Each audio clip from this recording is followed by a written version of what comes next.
click the links, you join the channel here over on Subscribestar. So for the new year, I thought I would take a little look back in the brief history of the SGW war on Comicsgate. Not exactly Comicsgate so much, which you probably are well aware of, but the response to Comicsgate, which was weird. It was disproportionate to the power and the influence that Comicsgate was ever going to have. And you look at the kickback to it, it's like, this doesn't make sense. You guys are much ado about or doth protest too much, to mix my Shakespeare metaphors. I don't know any Shakespeare, but I just know like the top 10 quotes from Shakespeare. It felt weird. It kind of reminds me of, and I got to be careful saying this on YouTube, is there is a right-wing group of conspiracy theorists, and they've poisoned their own well, but the left has also poisoned their well by combining them with some really, really far out stuff. But every once in a while, they're coming out. It's like Alex Jones. It's like, most of the stuff he's saying is fairly accurate, and it's not that crazy. Every once in a while, he goes off on a tangent, and he doesn't have anyone to rein him in. But the right wing did this, and it reminds me of the response to the Balenciaga stuff, the Epstein stuff, and then the cabinet stuff came out where people were buying furniture online. And it was like probably just mislabeled furniture. It's probably not a conspiracy theory, probably. But then you look at Epstein's, it's like, yeah, that all actually happened. So it's not as crazy as it sounded before you kind of go down that rabbit hole. But that's not the issue. The issue was when that cabinet story broke, and this is after the days of like the DNC was doing stuff with Italian restaurants, and there was emails back and forth, and it's like, I know you're not talking about Italian food or catering, and I know you're not talking about drugs, because I'm familiar with how those things are spoken of. You're talking about something else, and it's weird. And you're probably talking about what we think you're talking about. But everyone, the left-wing media called that was a far right-wing conspiracy theory. But you look at the emails, it's like, so what are they talking about then? But anyway, when the cabinet stuff came out, that wasn't the story so much. The story was that the media should have investigated, but they didn't. The media came out like 2 hours after that story broke, and they immediately said it was all far right-wing conspiracy theories. I'm looking at my watch, I'm like, this story's 2 hours old. You didn't interview anyone in 2 hours. It takes days to say, hey, get back to us in 48 hours so we can have a story. It takes days to set these articles up. They did it in 2 hours, and I look down and go, oh my God, there's something to the story because the media is running cover immediately. That doesn't make any sense. Even if you're on the left, you should look at some of the things the left-wing media is doing and go, the left-wing media it's like that scene in the Invasion of the Body Snatchers. Go, my husband's not my husband anymore. It's like the media is not the media anymore. Anyway, that's my point. Is the response to it in like that Balenciaga stuff? It's like we didn't make up that, or we didn't make up Epstein's Island. It's like all that stuff all actually happened. That was a lot of hot words right at the start of a video. Not a good idea. So a brief history of the SJW war on Comicsgate. The short version is that they can't create a message that resonates with people, but they can attack you for rejecting their propaganda. When you stop to think about it, it's actually insane. And now I look at this lady with the Ask Me About My Agenda t-shirt. I think she's the one who wrote that 10-issue series about cats, women turn to cats or something. It's kind of like a werewolf type of story when they have their coming of biological age sort of thing. And then she got yelled at on Twitter, and I think it was kind of mostly in her imagination. She's telling like a Judy Blume type of story about girls going through puberty, and like the metaphor is they turned into werewolves or something. And then because boys don't have that type of puberty. And in her mind, that she thought the BLT community was attacking her. It's like, maybe, well, how are you going to incorporate, I don't know, like the BLT community in the story? How am I going to do that? A Chelsea can, I think. And so they chased her off the internet. But the mainstream media will never say, they never say the left chased the left wing off off of Twitter for not being left wing enough. Anyway, so no, they can't create anything that connects with people. They can just attack you when you reject their propaganda. The thing is, it doesn't have much to do with comics. It has to do with people who are rejecting a narrative and rejecting it with humor. The amount of energy and articles that went into anti-Comicsgate was way out of proportion to the power of Comicsgate, but it was like something they couldn't resist. All they had to do was ignore Comicsgate, but they just couldn't ignore it. And to be fair, there are some people in Comicsgate who know that publicity is usually going to be in their favor as long as they're not kicked off the YouTube platform. Anything that draws, blood sports, draws attention to you is usually going to help you get eyeballs on a project. Like the best thing that happened to Comicsgate was Mark Waid. Mark Waid interfering with Meyer's first Jawbreakers book. It went from I was following Comicsgate for sure that when that happened, it hit like $204,000, which is for first campaign. It's amazing, right? Or his first real campaign using YouTube. He had Choson before that, the South Korean story, but Mark Waid suddenly attacked him, and then the campaign doubled. That's amazing. You look at Mark Waid, you're like, thanks, buddy. And then the second book with the Ibe Canalis, which is actually my favorite book, Iron Sights. That's my favorite out of the past 5 years of Comicsgate. Is the Iron Sights story, because it was a different type of story, but that made $100,000 for I think it was black and white. That's amazing. You look at Mark Waid, you're like, thanks, Mr. Waid. Thanks, Mr. Blonde-haired, blue-eyed Mark Waid, fighting the blonde-haired, blue-eyed people. Anyway, they help drive traffic to Comicsgate. It's like if you just ignore it, it would and still be just what it is, a small group of people selling comics and shooting the breeze, laughing about stupid pop culture. But it was a rejection of the mainstream SJW globalist narrative. And the right could do things on YouTube that the left couldn't do. Like there are left-wing people on YouTube. Drink and Draw, and who's the guy? The word balloon or bubble or something. He does all these great interviews with people. And there's some live streams where Nerdette and Tristan, were the only two people in his live stream, and he's interviewing like huge names in comics. It's like nobody's watching this channel. It's got these access to these huge interviews. Where if somebody in Comicsgate if EVS was interviewing, there'd be like 2,000 people in the audience, because Comicsgate, EVS especially, is there to put on an entertainment show and sell product. Where Word Balloon and Drink and Draw, and maybe there's a couple other left wing shows who do interviews. It's like, so you got 20 people in a live stream. Congratulations. Or Drink and Draw, and there's just no energy. Maybe they have 100 people in a live stream, but there's no energy because you can't get in there. The difference was in 2015, the rise of Comicsgate and the Phantom Menace was, you could talk, if you were vaguely on the right or just vaguely didn't give a darn, you could talk about how bad Star Wars was. But if you're on the left, Star Wars became a cultural issue where it was a left-wing issue because it was a reimagining of Disney Star Wars. It's like Disney Star Wars, but it's more diverse. Is it better?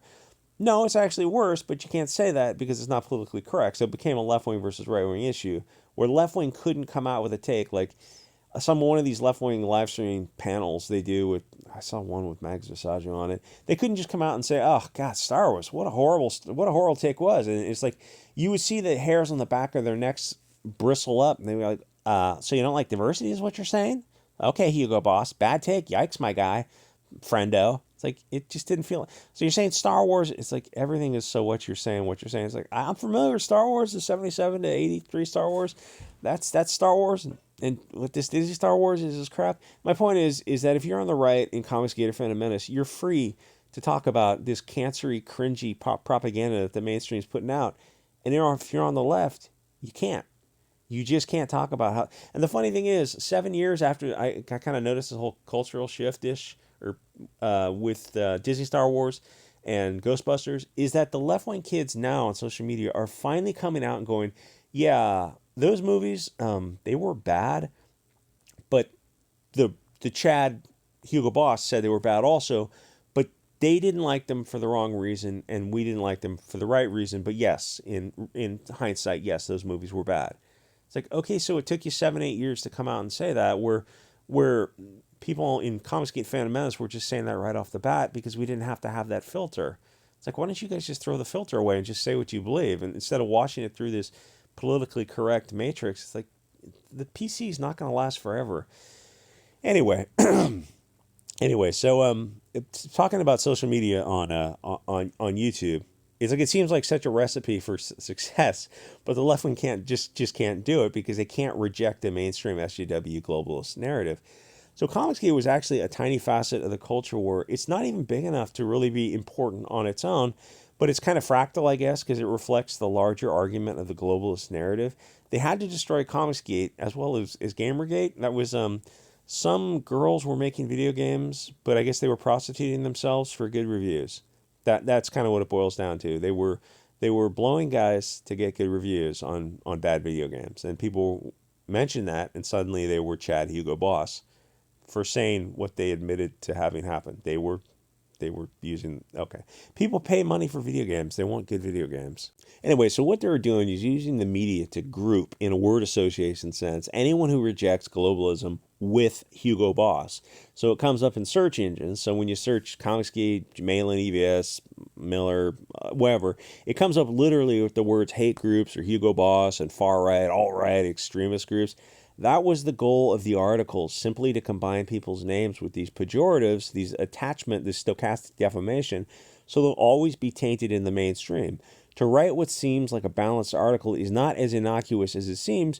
It was written to combine EBS's names with these hot words. So if a company wants to license the Cyberfrog to a movie, when they do the background search, his name will come up with all these hot words, and they'll pass on the movie and the tens of millions of dollars that will come along with that. And it's that way with anyone who has a name in Comicsgate. But that shows their mens rea, but it's also mostly a moot point, because without Comicsgate, they're going to have a hard time selling as independents anyway. So it's still a win to be in Comicsgate, and what the future holds with SJWs and their stochastic terrorism. Things might be getting to the point where the pendulum starts to swing back. It's not like making a Cyberfrog movie or animation is an issue exactly, because it seems like almost anything and everything in the mainstream is so bad that everything in the mainstream looks like it's in trouble. I saw a review talking about like the upcoming movies in 2023 that we're looking forward to, and I look at the movies, and half of them are from properties from the 1960s, because they can't create, and then everything else that they go, we're looking forward to this diverse reimagining of some diverse story. It's like, yeah, nobody's going to watch that. It's some story about some classical musician coming up in black guy in France, and he has to battle Islamophobism in France, and oh my God, the French are such intolerant bigots. It's like, if you look at it from the other perspective, so it's a lecture from woke globalists about a African appropriating French music. I mean, is that the other side of the coin? Oh, how dare you? How dare you interpret it with two sides to a story? Yeah, so I mean, like, who wants to be lectured to by the same people who cheered Epstein or Weinstein, who are on the Epstein Island flight logs? I mean, because that's Hollywood. Like, you're the people who are lecturing us about what allegedly happened with some classical music guy from 200 years ago. That's the upcoming movies of 2023. Yeah, we're looking forward to. Okay, well, you and your little SJW army are looking forward to this kind of stuff, but it's like, I'm sure you're looking forward to bros also. Anyway, my point was, anything and everything in the mainstream looks like it's in deepest trouble, and there's a tiny possibility Comicsgate and its associations growing into its own alternative community where they start producing things other than comics, and that's a small possibility, because movies and animation is the deepest of deep pockets, and the distribution companies. But then the other side of that is, like, eventually Hollywood and the distribution companies are going to get to such an extreme point of losing money that they're going to look for stuff that can just make money. And I think you're going to see it gather together people like Eric July. Is he in Comicsgate or not? Does it even matter? Did he get loosely inspired by Comicsgate? It's like Comicsgate laid some of the. He's got a Elsum. It's his own comic thing, and I think he's going to have a website where he's going to, like, eventually someone at Comicsgate has to just build your own Kickstarter Indiegogo. There's no need to have a gatekeeper. Like, that's the last gatekeeper for the Comicsgate and for the independent comics movement is in Indiegogo and Kickstarter. It's like you can just build your own, probably for a shockingly small amount of money. I don't think we're talking about like an insurmountable hurdle if you got a few people together to hire a couple web designers. The tech is so out there nowadays, and the budget is just it's accessible to a lot of people. The thing is, Comicsgate laid the groundwork for other people to come in and grow things beyond Comicsgate, which is great. It's not the end of the world also. You just sell graphic novels and have a YouTube channel. Maybe in the future things will cool off and people will realize how silly they were. It's like the stuff that's going on with the health issues over the past 3 years, where suddenly people are coming out and going, listen, let's just come out and say mistakes were made on both sides. Like, I don't think mistakes were made on my side, because I'm the same as I was 3 years ago. Unaltered, I'll say. But the things with those articles is that those word associations are forever. But there may come a time in the future where people just laugh at that or wear it as a badge of honor. I want to see Eric July, like in It's Always Sunny in Philadelphia. Eric July wearing his World War II hat with the German Shepherd painting in the background, eating it with the guy in the background eating the banana. Because the interview of It's Always Sunny in Philadelphia, they said they put those banana eating scenes because if you eat a banana in the background, it lightens up the scene. Which I guess is true. Anyway, it could be like the communist blacklist of the old days, except now it's the Hugo Boss blacklists. In the future, those words might come to mean something. I love trolling the left with this. Like you try to downplay everything that means has a magnitude to them. You just kind of lampoon it a little bit to see them just the steam come out of their ears. Anyway, these words might come to mean something. Yeah, Tim Lim, and his rabbit book, and you look at Tim Lim and Douglas Ernst making their Catholic comics, and like, so these guys are the monsters you want to destroy. Tim Lim and Douglas Ernst for making what's that? Soul Finder. I have the first issue of Soul Finder. Someone sent me. But he's like on issue 4. I'm gonna have to get a PO box and beg for some free comics in the future. The truth of the internet is, if you beg for things often enough, people will send you things, and that's just even if you're not a hot chick. Like if I repeatedly beg for comics and people sent me just boxes of comics, that's one advantage to having you pay for the PO box, which in my area is actually really expensive. Anyway, so these new communists. What a cookie thing. Potus Stump. That's Tim Lim's stuff. The new Hugo Boss blacklist of the future. Like these things might be worn as a badge of pride. I think when you look at the SJWs and anti-comicsgate, and then you look like what they're oh dear God, I remember that. Aubrey Sitterson, what a whack job he turned out to be. Though he does like wrestling, which is kind of the weird unifier between the left and the right, including the far left and the far right, is that everybody seems to like just the insane silliness of wrestling, just because it's so ridiculous. And South Park did it best when they were talking about wrestling. The most important stuff about wrestling is the backstories. When they're telling you this, like it's a soap opera for men, I guess, and it's just so ridiculous that the pageantry of it. And I will say, like wrestling about 20 years ago, when you had like the Ho Train, when you had chicks in just basically bikinis running around, just being ridiculous. It's like that's not a bad reason to watch. Just chicks wrestling each other in bikinis. Yes, that's something I value. I respect that. Anyway, you look at what the SGWs are doing now creatively, and it's not like they're doing anything because mainstream comics suck donkey balls. I was going to say they're not always. This is probably in 2015-ish. I was going to say they're not always as bad as this kind of the G.I. Joe Aubrey Sitterson's thing, or I think he called it something else. And then I started to read. I did a video on checking into comics, and it's in the members stream because I couldn't do it and just maintain political correctness. It was just a little bit outside, so it's they're bad. Like it's 2022, and I looked at comics. I was like, oh, they're bad. Like they haven't learned anything in the past 5 to 10 years. Anyway, comicsgate is actually putting artistic product out into the world. Whether you like the graphic novels that they make or not, I think most of them are fantastic. When I look at these anti-comicsgate people over the past 5 years, I don't think they're putting out anything. If they were actually making art and stories that they enjoy, great. But it seems weird that they're obsessed with comicsgate. They should be focused on making their own stories. But the names, that's got to be the worst picture ever taken. He actually has a lot of bad pictures. But I mean, they found that, it's you never want to smirk in a picture. Great artist though. It's like they're not making stuff they enjoy, but they're obsessed with comicsgate. There's a picture of him on a donkey or something, a horse in Mexico, and he's about 300 pounds. Like if you've ever been fat, or had like fat phases of your life, you look back at this fat phase and you're like, I was really depressed, wasn't I? Like, yeah, if you're 300 pounds, you're probably pretty depressed. Thing is, they should be focused on their own stories, but the names mentioned in these articles, I don't think they're doing anything that rings a bell. When the Wu flu hits, it was a perfect storm for them, the pencils down meme, because even before then, their diverse comics weren't selling. And when I say that, they take that as offensive to just recite the facts are offensive to them. That's sort of their mentality. They can't just emotionally step back from something and discuss it dispassionately. They always go immediately to an emotional ad hominem because they're this participation trophy generation who are adults deep in an echo chamber. Their stuff doesn't sell, but somehow they blame us for not buying their propaganda. Why don't the SJWs buy their own propaganda? They never blame them. Elizabeth Banks did it with Charlie's Angels. This movie's not for men. Okay, challenge accepted. She made a movie for women, right? And then she got mad when men didn't see the movie she made for women. That doesn't make any sense, but when you're so deep in an echo chamber, women, it doesn't have to make sense. Or the Bros movie. It's like, that was flyover country, didn't see the movie. Well, why didn't the cities see the movie, the coastal zones? Like, there's enough in the BLT community itself to watch the movie and turn it into a sleeper hit, like a streaming hit for sure. Why didn't they see the movie?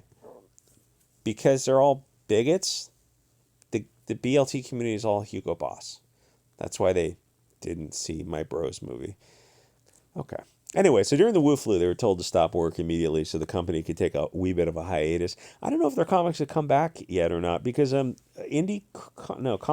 was the tracking site, but when the Wu flu hit, they switched to digital, and then you couldn't track it. So I don't even know how Comicron's even in business anymore because after that they started going to estimates, and the estimates are like, this is how comics sell is a declining slope. Which I don't know what the mathematical formula for that is. It's like what you expect. It starts all big and it just declines. And then, but like you see these curves and how comics work. And then after the Wu flu hit and they stopped getting hard numbers for paper books sold, and they had to estimate the sales, and the estimates were like, they should have been, comics should be like, it's selling about 12,000, and the estimates were like 10 to 50,000. You look at Comicron, you're like, what? Why are you doing this? Nobody believes you. I don't even know how they're still, why the guy still bothers to write an article. Anyway, so they were. I don't know if comics have come back or not. And the thing is, it feels like the vibe is over for a lot of these people. Some of them were kicked out of the mainstream for being sexual predators. All the while they're virtue signaling against comicsgate, and they're the ones who had to sign a paper that said they wouldn't harass women in the industry. I look at that and like, yeah, I don't need to sign a paper for this. Thanks anyway. Or some of them were advocating violence against people in Comicsgate or their families. Violence against the principles. I mean, even violence. You're talking about Comicsgate. Even violence is ridiculous. But some like Mags Usagio and Michelle Perez were threatening violence not only against people in Comicsgate but also their families. And you look at the left wing, it's like, so you guys going to call this out? Nope, not one of them did. Not one of the mainstream left-wing people called out Michelle Perez or Mags Usagio threatening violence, or Robbie Rodriguez sexually harassing people, or all the other sexual predators in the mainstream comics. It's like the mainstream, they didn't say anything, just kind of ignored it. It's like, so the violence against Myers' children, you're just going to kind of let that fly? That's cool. That's like, they look around like they heard a ghost or something. Anyway, keep in mind, like the whole time they're wildly virtue signaling over comics that, Chelsea Kane, the comic, I forget the one about the werewolf cats, the girls having the period thing. Like, how well did that sell? It's not about the sales, bigot. Okay, then, like, the amount of time you guys spend with energy in being anti-Comicsgate, why don't you just put that into writing a comic that people seem to enjoy? And apparently they can't do that anyway. Anyway, so Hollywood comics have got a narrative to push, a misandrist, anti-white, globalist, and the media is there to frame the argument to defend them and attack the counter-argument. Swole Boys always ask us to define woke. I did. Those three terms are a good start.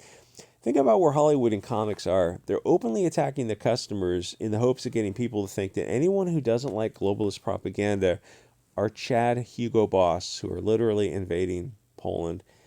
They can't create a message that resonates with people and gets people to buy their product, but they can attack you for rejecting their propaganda. Yeah, when you stop to think about that, that's insane. This is an article from a few years ago, and and it goes on and on. She's trying to trace down this thing that's happening on the internet, and news articles in the social media days, which keep in mind is like really only about 15 years of saturation. is really challenging. She's trying to frame these guys in a negative light, and it's like it's just people having a back and forth on social media. But she wants, the goal is to associate the word association with Malin Van Sciver with the in here somewhere is the Hugo Boss words. It's like this is, I think this is Malin talking about SJWs, how their SJWs are dehumanizing and degrading people. But she just writes this article so these words are all associated together. It's the stochastic defamation technique of the left wing. So when they write these articles, I read this whole article. It's funny because EVS knows how to manipulate the media, and he's talking about how he and his family are victimized and afraid to go out. And when you talk to SJWs, you have to play the victim, and you have to speak to them in their language. You can play the SJWs in the media because you simply play their game. You talk about how you're marginalized and oppressed, and you're other disenfranchised, and you feel attacked, and you feel threatened, and your family's threatened, and you've had threats by these SJWs. You got to use their language against them to paint yourself as a victim, and like that's not your natural inclination. But you're not playing your game. You're playing their game with their rules on their battlefield, and you have to play by their rules. It's like, who's that congressman who ran for office who is just lying? Like, the guy's probably legitimately a sociopath. He's a Republican, right? And he's lying out his ass talking about he's all these things he's probably not, but it's like comes into a question of like, well, does he identify as those things being true? It's like we're in clown world, and people on the right are looking at like, yeah, he lied for sure, but you're not going to win playing by the rules. So I mean, the right wing just continues to lose because they insist on playing by the rules. I forget the guy's name. I think he's a. You got to go with what works. And when you're getting attacked by SJWs, you definitely gotta go with what works. So she put, I mean, this article goes on, and then like Daryl Ayo or Kamal Eigel or something, and you look at all these kind of people, and you go like, so like, what are you guys doing? I know he had a comic called Black and White or Chirac, journalist, yeah, in quotes. So Kieran Chirac, like, who's he writing for now? He's probably writing for BuzzFeed. And you look at all these people and like, are they, if they're doing something, I'll say that they're not as much in the public eye as they used to be. This article goes on and on. I'll say they're not as much in the public eye as they used to be, where comicsgate is just continually putting out products. Anyway, like, comment, subscribe. Join me over on Subscribestar. Thank you to the people who have joined. Like, why are they supporting your crappy little YouTube channel? It's a good question. Anyway, I'll see you guys all next episode.